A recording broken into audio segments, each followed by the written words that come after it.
Na aula de hoje, a gente vai falar sobre o capítulo 6, que é referente à célula, a unidade fundamental da vida.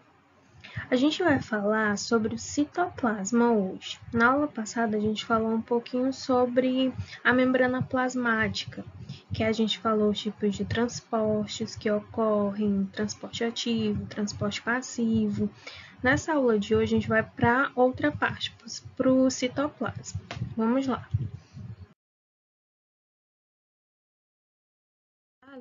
Primeiro a gente tem que saber onde é que ele está localizado na célula. Vocês podem perceber aí na imagem do slide que a gente tem a imagem de uma célula eucarionte, porque ela é protegida ao seu núcleo. E aí nessa célula a gente tem a membrana, essa parte aqui externa é a membrana. Deixa eu pegar um pincel que fica melhor. Essa parte externa aqui é a membrana, que a gente falou na aula passada sobre a função dessa membrana. E aí hoje a gente vai falar sobre essa parte mais interna aqui, que é o citoplasma. Estão vendo? Hoje a gente vai falar sobre ele. E o que é o citoplasma? O citoplasma é a região da célula onde se encontra o núcleo e as organelas, além de outras estruturas com funções específicas. Ele é constituído de uma substância fluida denominada citossol. Esse citossol. Citossol e citoesqueleto. O citossol é essa parte interna onde tem esse líquido. Esse líquido a gente vai chamar ele de hialoplasma. Nesse líquido que vai estar inserida as organelas citoplasmáticas ou organoides citoplasmáticos, como tem no livro de vocês. É essa expressãozinha que o livro de vocês traz. Mas aí quando vocês forem estudar na internet, ou quando vocês forem procurar em outros livros para estudar, vocês podem encontrar outros nomes, como organelas citoplasmáticas. Bom, o citossol é essa parte líquida, onde ficam as organelas ou organoides, e o citoesqueleto. Bom, o citoesqueleto é a região onde está presente uma complexa estrutura de redes formada por microtúbulos e microfilamentos, que podem ser compostos de moléculas de proteína ou de actina, como é no caso do músculo. Ou seja, nesse citoesqueleto é como se fosse uma estrutura interna da célula, capaz de dar a ela uma certa rigidez. Não vou dizer que uma célula tem rigidez, mas dá a ela uma certa estrutura. Saindo um pouco do conceito e da questão mais estrutural do que vem a ser o citoplasma, a gente entra na função desse citoplasma para a célula, né? Então, o citoplasma ele tem várias funções. Entre elas, o auxílio na morfologia da célula, ou seja, na forma em que a célula tem, por justamente ter esse citoesqueleto. Esse citoesqueleto dá o formato da célula, então é uma função do citoplasma auxiliar na sua morfologia. O que está relacionado, obviamente, com a consistência do citossol e com o armazenamento de substâncias indispensáveis à vida. Seu conteúdo está em constante movimento. Por isso que quando eu falei sobre a estrutura da célula, eu falei que ela não tinha muita rigidez, porque essa célula fica em constante movimento pelo citossol, né, que fica armazenado nesse citoplasma, ser pastoso, com uma consistência mais líquida. Nessa animação, vocês podem ver a célula por dentro, né? Até agora a gente só estudou a parte externa da célula, que é a membrana plasmática.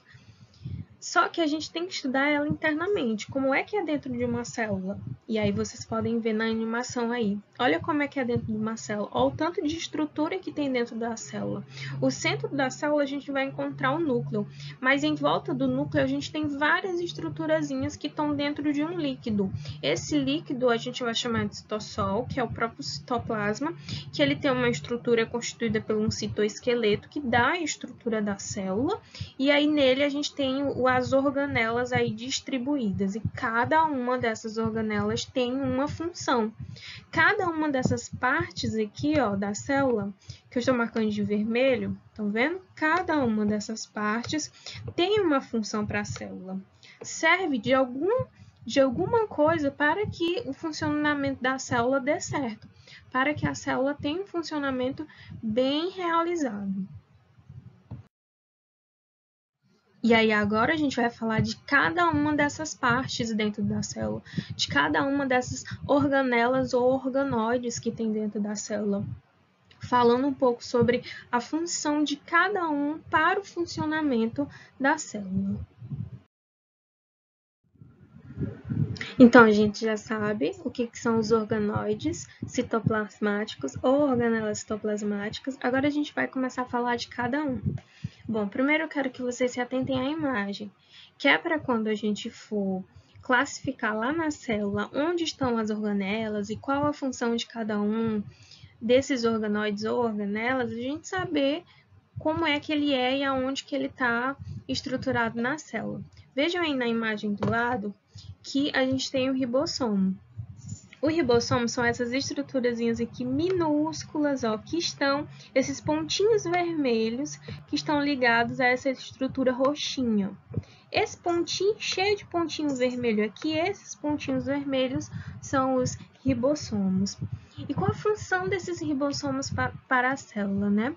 Os ribossomos, eles são formados a partir do RNA ribossômico, que é um material genético, e realizam a síntese de proteína, ou seja, eles produzem proteínas. Encontramos ribossomos ligados, aderidos à parede do retículo endoplasmático rugoso. E aí, mais na frente, a gente vai ver por que ele se encontra aí nesse retículo endoplasmático rugoso, que é outra organela. Quando vocês ouvirem essa palavra agora, retículo endoplasmático é outra organela. E onde é que a gente encontra os ribossomos? Nesse retículo endoplasmático, né? E também tem os ribossomos livres, né? Que estão por toda a célula e atuam aí em toda a parte do citosol. Já sabemos, então, que os ribossomos na célula têm função de produzir proteína. Então, toda vez que escutarem a palavra ribossomo, vão ligar a produção de proteína, ou seja, síntese de proteína. Agora, vamos para outro organoide ou outra organela. Se acostumem a estar falando esses dois nomes, porque esses dois nomes são usados, tanto organoides quanto organelas. Qualquer um pode ser usado, então se acostumem com os dois termos. Vamos para esse outro agora, que é o retículo endoplasmático rugoso. Existem dois retículos endoplasmáticos. É o retículo endoplasmático rugoso e o retículo endoplasmático liso. Prestem atenção aí na figurinha do lado, ó. Esse roxinho aqui é o retículo endoplasmático rugoso. E esse mais alaranjado é o retículo endoplasmático liso. Tia, qual é a diferença entre os dois? O retículo endoplasmático rugoso, que é o que a gente está vendo agora, nele vai ter vários ribossomos ligados a eles, aderidos a ele. Ó. Tá vendo que ele é cheio de pontinho? Por isso que ele é chamado de rugoso. Uma pele rugosa não é que tem mais, tem uma estrutura mais grossa, mais rígida, com mais aderência. Então, o retículo endoplasmático rugoso ele tem essa característica. E ele tem essa característica porque nele estão os ribossomos aderidos. Então, vamos ler o que o slide traz. Retículo endoplasmático rugoso apresentam ribossomos aderidos à sua membrana externa. Esse retículo também possui a função de síntese proteica. Se ele tem ribossomos aderidos nele, então uma das funções dele também é a produção de proteínas para a célula. Porém, a maior parte das proteínas será secretada. O que é secretar? Jogar fora. Dentro do retículo endoplasmático rugoso, na maioria dos casos, ocorre a ligação do carboidrato com as proteínas produzidas pelo ribossomo, formando formando a glicoproteína, que é outro tipo de molécula bioquímica que é essencial para a célula e para o organismo vivo. Depois de falar um pouquinho sobre o retículo endoplasmático rugoso, a gente agora vai falar sobre o retículo endoplasmático liso, que é esse mais alaranjado que eu falei no último slide. Qual a função desse retículo? Nele, a gente não vai encontrar lá os ribossomos que a gente encontrou no ribossomo ou no retículo endoplasmático rugoso. Nesse, a gente não vai encontrar os ribossomos aderidos nele. Por isso que o nome é liso, porque nele não tem nada grudado nele. Entre as diversas funções do retículo endoplasmático liso, destacamos a síntese de lipídios.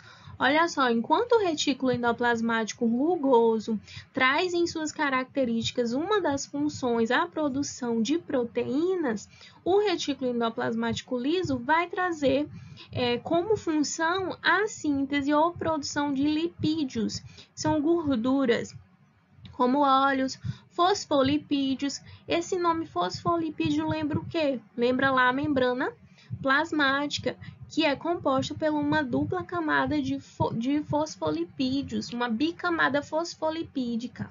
Então, esse retículo, essa organela organoide, tem uma função também na estrutura, lá na produção da estrutura da membrana plasmática.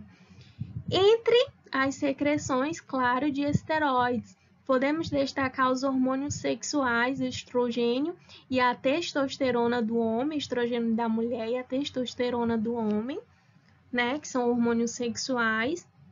Em relação à desintoxicação, as enzimas do retículo endoplasmático, elas auxiliam, este processo, tornando algumas drogas mais solúveis e facilitando assim o seu processo de eliminação. O retículo endoplasmático liso, então, atua também no armazenamento de íons de cálcio nas células musculares. Então, é uma organela que é muito, muito importante ao funcionamento da célula e também para o organismo como um todo. Outro organoide, a gente tem o complexo de Golgi. Vamos ver lá na célula onde é que está o complexo de Golgi. Ó, a gente já falou sobre o retículo endoplasmático rugoso. Aí depois a gente falou sobre o retículo endoplasmático liso. Antes a gente tinha falado sobre os ribossomos, que são essas estruturas aqui pequenininhas, esses pontinhos, que estão aderidos ao retículo endoplasmático rugoso. E agora a gente vai falar sobre essa outra estrutura aqui que está presente dentro da célula, que é o complexo de Golgi. Qual a função desse complexo de Golgi? Para que serve? Bom, a maioria das vesículas produzidas lá no retículo endoplasmático rugoso e no retículo endoplasmático liso é enviada para o complexo de Golgi, onde sofrerão modificações e serão enviadas para os seus destinos, ou seja, esse complexo de Golgi ele serve como um armazenamento. O que é produzido pelo retículo endoplasmático rugoso e o que é produzido pelo retículo endoplasmático liso é enviado para o complexo de Golgi, que faz o processo de armazenamento e depois distribui aos seus destinos corretos. Observamos que as células secretoras possuem um complexo de Golgi mais desenvolvido que células não secretoras. Então, quanto mais desenvolvido for esse complexo de Golgi, melhor o processo de armazenamento e secreção daquela célula. Outro organoide, a gente tem os lisossomos. Vamos ver lá na célula onde a gente encontra os lisossomos. Ó, essa parte mais rosadinha aqui, ó, é um lisossomo. Para que serve esse lisossomos? Eles são sacos membranosos que possuem enzimas hidrolíticas. As enzimas hidrolíticas, elas são sintetizadas, produzidas pelo retículo endoplasmático rugoso e enviada para o complexo de Golgi. As células animais utilizam o lisossomo para digerir macromoléculas, ó, digerir. Então, toda vez que falar de lisossomos, está falando sobre a digestão que ocorre na célula. Essa digestão, ela faz com que o funcionamento da célula, né, se torne viável. Digerir macromoléculas, entretanto, a produção excessiva desses organoides, que são chamados de lisossomos, pode destruir uma célula por autodigestão. Uma quantidade excessiva pode provocar que a célula se autoalimente, o que provoca a sua morte. Outro organoide são as mitocôndrias. Vejam só como é a estrutura de uma mitocôndria. Essa é muito famosa porque está envolvida no processo de respiração celular. São organelas que estão responsáveis pela produção de energia a partir de processos metabólicos, a partir de reações químicas. As mitocôndrias, elas são encontradas em quase todas as células eucariontes, incluindo as plantas, animais, fungos e a maioria dos protistas, assim como os cloroplastos possuem material genético próprio. Então, essa mitocôndria aí vai ser responsável pela respiração celular. Já os cloroplastos são organelas que estão presentes em células de plantas e alguns organismos fotossintetizantes, aqueles organismos que fazem o processo de obtenção de energia através da fotossíntese.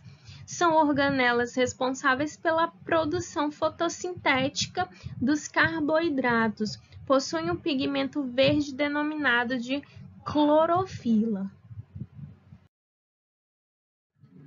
E por último, a gente tem os peroxissomos. Os peroxissomos são organelas que possuem algumas enzimas. O que é enzima? Enzima é um catalisador, é um acelerador de reação que transferem hidrogênio para o oxigênio, formando peróxido de hidrogênio, como subproduto que posteriormente será transformado em água.